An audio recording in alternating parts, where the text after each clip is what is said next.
Time now for 3 to Watch, when we check out where the big stories will be headed this week. We cannot discriminate against same-sex couples when it comes to marriage. The same evolution that I've gone through is an evolution that the country as a whole has gone through. I've been for gay marriage for a while and still a Republican. My father gave us, whatever tools we were going to need to be able to deal with being sons of, and more. Twitters, that's like an instant messaging, a microblogging, if you will, and it's become a geopolitical force that many repressive governments fear. He did send a photo of his crotch out over Twitter. Today, I am announcing my resignation from Congress. When it came to the Twitter sphere, 4 more years. Within 20 minutes, it became the most retweeted tweet in the history of tweets. I'm joined by our 3 panelists now. David Simmons is a senior communications strategist. Jonathan Kay edits the comments section at the National Post. And Adam Goldenberg is a human rights fellow at Yale Law School and a former Liberal speechwriter. Time for story number 1. We're gathered together here to... In Canada, all same-sex couples have had the right to marry since 2005, but south of the border, they are still fighting. In 1996, Bill Clinton signed the Defense of Marriage Act, denying same-sex couples many federal benefits. I will sign this bill if that's what it does. In 2008, California's voters passed Proposition 8, banning same-sex marriage, reversing the state's trend toward greater rights. But in the past few years, there's been a seismic shift. A record number of Americans now support marriage rights from both sides of the political spectrum. Way too many people believe Republicans are anti-gay. Both the Defense of Marriage Act and Proposition 8 are being challenged in the U.S. Supreme Court this week. But no matter how it rules, has America already reached a turning point on same-sex marriage? So we'll get to that bigger idea in just a moment. But Adam, we'll start with you. What should we watch for in these rulings, and how important are they? Well, they're very important, Wendy, and the court here can make a distinction between DOMA and Proposition 8 on legal grounds. DOMA is a decision that the Supreme Court could strike down this piece of legislation because it's Congress overstepping the boundaries of its own jurisdiction. The court could say DOMA is unconstitutional because states have the right to define marriage, not the federal government. The court could then say that because states have the right to define marriage, California has the right to define marriage as a union between a man and a woman, so it could uphold Proposition 8. And frankly, I think that's actually the most likely outcome given the composition of the court right now. But for gay couples, this is a big thing because the court does have the opportunity here to make a landmark ruling that says discrimination on the basis of sexual orientation does not have a home in the United States Constitution. That would be history, and it can reach that decision on either or both of these 2 cases. So, landmark ruling, probably, but Jonathan, there's also been a landmark shift in the last few years. We saw Bill Clinton change his position. Well, it's not just Bill Clinton, it's the Republican Party. And the idea that the Republican Party would have elements within it that supported gay marriage, that would have been science fiction as recently as just a few years ago. I've never seen a shift on a social issue happen this fast. I'm only 44, but in my young lifetime, I've never seen this happen so quickly.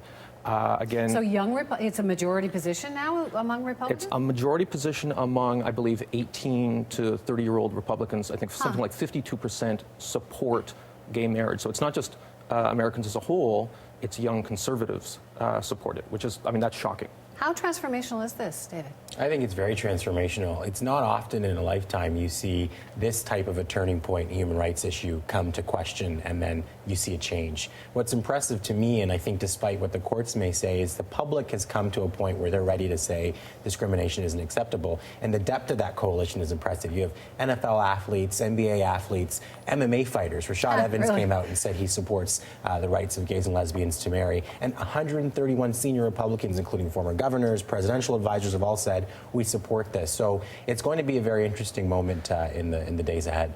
So much less, there is debate here, Jonathan, but there's so much less steam here. Why is that? Or have we changed too? I remember back in the late 1990s at my newspaper, there was a lot of debate about this. And even as recently as a decade ago, there was a lot of debate among columnists and conservatives. What happened, though, is we got gay marriage in this country and the sky didn't fall. And I think even conservatives were forced to readdress the issue. And so I think after the passage of time, it became clear that the social contract wasn't being rewritten. Marriage as an institution wasn't being ruined, as a lot of people had predicted. And so I think a lot of conservatives in Canada have simply moved on. It's not an issue anymore. I agree with that when there aren't sort of drastic sky is falling consequences, it's tough to sustain opposition to social progress. But in the United States, there is a strong religious right element that we don't have to the same degree in Canada. But what does matter here is that in the political world in the United States, there are already top leaders like President Obama who have come out and said, I think that gay people should be allowed to get married. And let's not kid ourselves, we still have some way to go in Canada. Obama has said that gay people should be allowed to get married. Stephen Harper never has. Well, Harper did try and move on that in 2006, and it was the vote was defeated. Is it over here, do you think, David? I think that for conservatives particularly, when you make it a question of marriage, you invite people, you give them the permission to be okay with marriage. Marriage is a fundamentally conservative idea, and it gives people the permission to say people should be able to love each other in a way that everyone else has access to. So I wouldn't say that human rights are over or same-sex rights are over, but the question of access to an institution may be decided. The thing is, in the U.S., this isn't just about marriage. I just want to, because the Proposition 8 case is also about whether you can discriminate against gay people in the workplace. There's a whole series of laws here that could fall. A lot to watch for there. Yeah. We got to move on, though. Time for story number 2. There's a lot of bleeding hearts around who just don't like to see people with helmets and guns. All I can say is go on and bleed. How far would you go with that? How far would you extend that? Well, just watch me. That line from Pierre Trudeau upon using the War Measures Act is iconic. And last week, when asked if he could beat Prime Minister Stephen Harper, Justin Trudeau dropped the same line. He's benefited from his father's name in the Liberal leadership race, but he wants to avoid being seen as just an heir to a dynasty. Should he be filling his father's shoes or building his own brand? Start with you on this one, John. So was it good to echo his dad like that? I think it was a mistake, given the context. 1970 was a very serious time. Pierre Trudeau, it was a crisis mode. And to take that and compare it implicitly to what's going on now and scribble "just watch me" is sort of a stunt for a fan. I think it invites people who may not like Justin Trudeau or may be inclined to suspect that he's just a mere political celebrity. It may give them a context in which to compare the father to the son and say, this was a serious man for serious times back then, and now you've got some celebrity scribbling something to a fan on an airplane. I think it's exactly the wrong kind of message you want to send. David? It may have been wrong, but what else do we expect? I mean, he's Justin Trudeau, the son of Pierre, right? I think we need to give him some room in that respect. I don't think that anyone should underestimate Justin Trudeau. I think he's very talented, he's very capable, he's got a lot of baggage.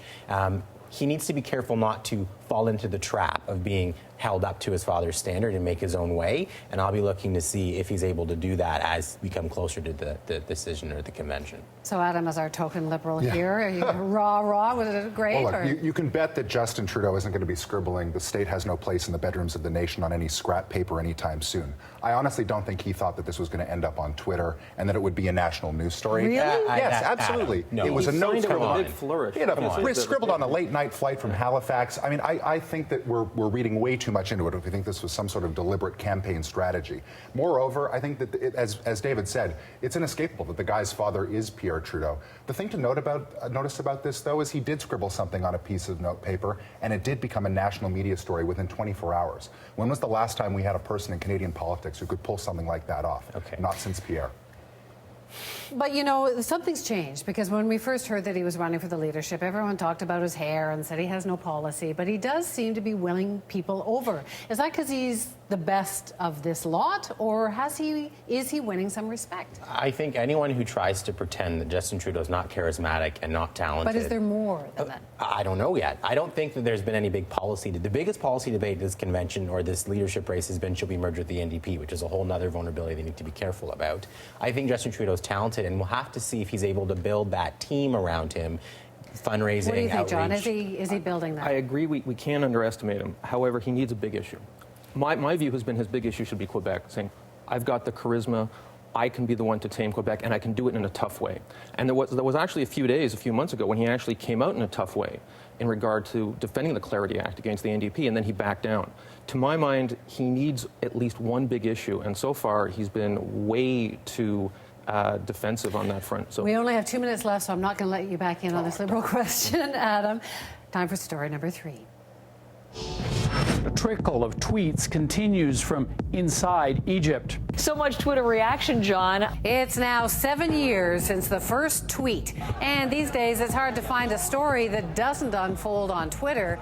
The microblogging service has helped politicians rise and helped bring them down with scandal and even revolution. But in the fickle, fast-moving world of the internet, is the age of the tweet over, or is it just beginning? Yeah, remember all the jokes? Oh, why I Twittered that. No. The people are really finally getting it. But is this going to be the next MySpace that will all be, oh, yeah, remember Twitter? I think Twitter's here to stay, either as Twitter the way it is now or Twitter 2.0, because it's been adopted by influencers in a very meaningful way. There's the joke that there's a Twitterati, right? That reporters, politicians, advisors, business executives are on Twitter. And because of that, I think it's been adopted as a tool for people to communicate with each other and to eavesdrop, right? Like, I often go on Twitter to sort of be part of conversations that I otherwise wouldn't have access to. And for that reason, I think it has a long shelf life. How do you use it, Adam? I think it's changed the way that we consume news. I haven't picked up a physical newspaper in a very long time, except on an airplane or something. Really? That's a mistake. That's a big mistake. I'm sorry, John. Yeah, John's job's on the ropes here. No, but because when I fire up my computer, I see what my friends are sharing. I see what these influencers that David mentioned are sharing, and those are the news stories that I read. So they're sending you links of John's columns articles, over and over again, absolutely. But I do think that that's a permanent psychological change in the way that people participate in media, and I don't think that's going to change whether Twitter stays or goes. Well, you talked about the Twitterati, the influential. Is it beyond that, or is it, I mean, are normal people? I mean, here's the problem with discussing Twitter on a show like this, is exactly the same kind of people who love Twitter are the same kind of egomaniacs who appear on panels like this to tell the world what they think. There's a certain group, there's a certain pathological subset of people who want to tell the world what they think, whether it's on TV or on Twitter, and they are a small percentage, they're influential. Unfortunately, 95% of people don't do it. You know, my wife thinks it's crazy that I'm tweeting stuff. She says, what does the world care what you had for breakfast? However, for people who want to influence the public opinion, yes, it's a godsend, and I do think it's here to stay. One sentence each. Will it be around 7 years from now? Yes, it's replaced the media advisory in some respects. Like, I don't do a comm strategy without having a Twitter strategy to go with it. It's going to be around. Wow, Adam. I care what John had for breakfast. We all do. Thank you so much.